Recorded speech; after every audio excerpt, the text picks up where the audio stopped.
still being a line cook at a restaurant, and I had decided that I was going to try to shift gears and look into other options. I was actually thinking about looking into cooking at a fraternity or a sorority or something like that, and someone just told me that it was for sale. I'd never even heard of the place before. It had been here for 2 or 3 years under the previous owners, and a friend was like, "Oh, told me I should come check it out," and I did, and immediately, as soon as I walked in the door, I thought, like, this is something I could do. That people definitely expect a certain amount of authenticity, or I think sometimes people come in here and want there to be some sort of a Cajun character running the place, and are maybe disappointed that it's a bunch of kids from Kansas. It is a little hole-in-the-wall place that I think people feel when people discover it. That's the way they feel, that they've discovered this little place, and I think that is why a lot of our customers have like a strong connection with the place, because it is intimate and quirky and awkward, and I don't know if there's any specific type of people. I mean, like, we get groups of college kids. I mean, on Mondays there's like 2 or 3 groups of like fraternity guys that come in and get the fried chicken every day. There's one a woman who's a professor at KU who gets like jambalaya and whatever soups we have like once or twice a week and takes them home.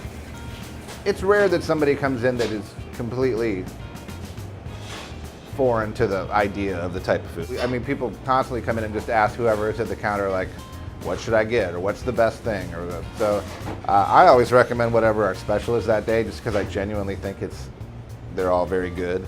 We have a lot of specials that we run kind of semi-regularly. We do crawfish etouffee, we do like a shrimp and grits sometimes. They always go over really well.